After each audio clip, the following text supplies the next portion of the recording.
Hey guys, welcome back to the Blues Lesson Series. In this video we're going to be discussing chord voicings, and specifically for this video we're going to call it group number 1, but it's going to be chord voicings on string set 4, 3, 2, 1. So we're only going to have 4 strings in each chord, and for these 4-note voicings that means that we're going to have 4 different pitches. The root, the third, the fifth, and the flatted 7th are all going to be represented once. Nothing is repeated or doubled. And we'll go through root position, first inversion, second inversion, and third inversion. We'll run those through the blues, and then we'll talk about how we're going to use them or how you should use them in your practice session. So let's jump right in. So we're going to start with root position, and this might be what most of us would call one of our standard bar chords. It's really not even a bar chord. Because the index finger really doesn't even need a bar. We're only pressing down the 4th string where the root note is. But this is our shape that's based off of the standard D7 chord. Alright, so I've got, this is my A7. I'm on fret 7 of string 4, and then finger 2 is on string 2, fret 8.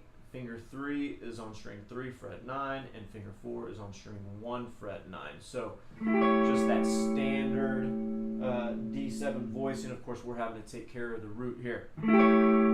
So a great thing to do with this, to be able to place your finger on these chords or see them on the neck quicker and visualize them, is to know that root note on string 4, right? If you can spot the A, the D, the E, in the case of the blues in A, or whatever it is that you happen to be playing, that is something that helps you visualize this particular shape. So A7 is going to be at the 7th fret here. D7 we're going to go ahead and play in the same format, so we'll play that at the 12th, 13th, and 14th fret, first finger at the 12th fret.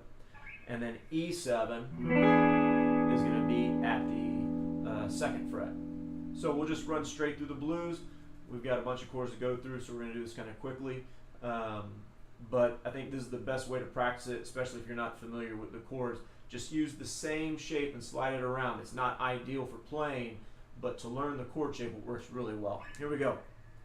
Straight through the blues form that we've been using previously. I'll call out the chords on the first time around. Just quarter notes. 1, 2, 3, 4. A7, D7, and A7. D7,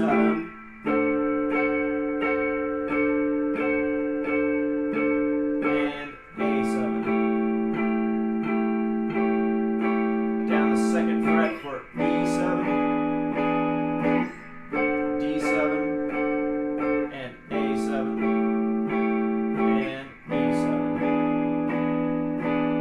So that is string set 4, 3, 2, 1 root position. Now our first inversion, we're going to slide this up to 10th position. So going from low to high here, I've got finger 2 on string 4, fret 11. Finger 3 is on string 3, fret 12. Finger 1 is on string 2, fret 10. And finger 4 is on string 1, fret 12. So this is first inversion, meaning the 3rd C sharp for the A7 is in the bass. My root note is on string 2. Okay? So we're going to go straight through that. This is going to be A7 at the 10th fret, D7, D7 at the 3rd fret, and E7 at the 5th fret. Here we go. 1, 2, ready, and A7, D7, A7, D7,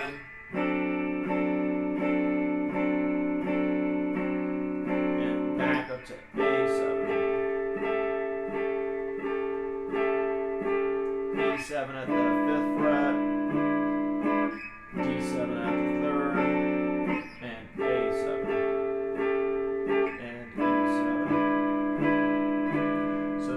your first inversion. Obviously this is not practical to slide around this much, but I'll show you how to put them in little groups in a minute here. So now we're going to move on to second inversion, which is closely related to our standard A shape, but we're going to play this with a bar here. So I'm barring strings 4, 3, and 2, and then I'm going to put my middle finger on fret 3 of string 1. And here, the root note is on string 3. But what I tend to visualize with this is my A major shape bar chord, because then it's just right there. So you have A7 at the 2nd fret, D7 at the 7th fret, and E7 at the 9th fret. Here we go. 1, 2, ready, and A7 and D7.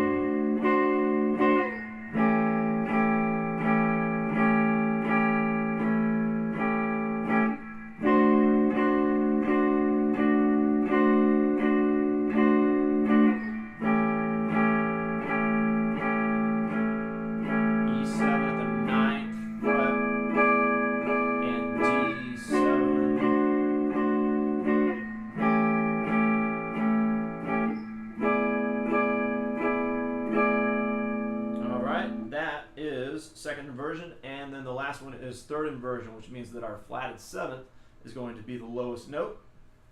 And this is very closely related to our standard, what am I doing there? E7 or E-type bar chord. All right, it's just the 4 highest strings of that shape. So I'm barring strings 4, 3, 2, and 1 because I have to actually bar 4, 2, and 1, and then my second finger is going to go on the 6th fret here of string 3 for the A7 chord. So we've got A7 at the 5th fret, D7 at the 10th, and E7 at the 12th. Here we go. 1, 2, ready, and A7.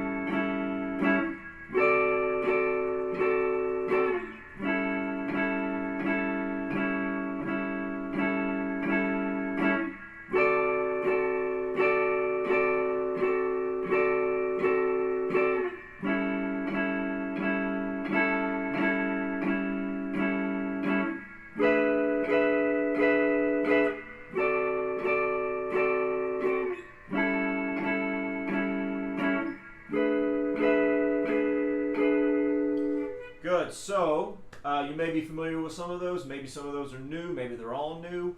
Get very comfortable with them. Think about how you're going to place your fingers on those. Find a way to visualize them. It's important to use links from what you already know to add on new information. If you can relate something that is already familiar, it's going to be easier to pick up. Now, so just to show you where you would want to take this the next step. So let's say if we were down here in close to first position. So it's not ideal to bounce around like that, like I said earlier. It's not very practical. So we would want to find these chord voicings that we're using in one particular position. So one example would be is if I was here, I could use this A7, which is my second inversion. And then I could use this D7, which is my first inversion. And then I could use my root position, E7. So I don't have to shift around as much.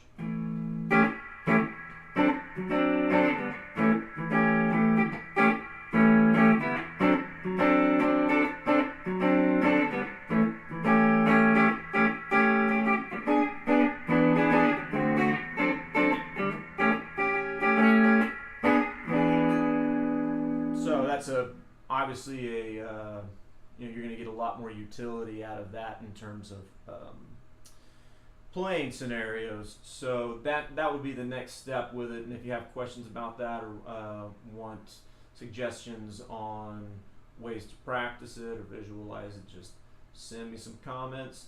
We'll move on to string set 5, 4, 3, 2 in the next video. See you then. Thanks. Bye.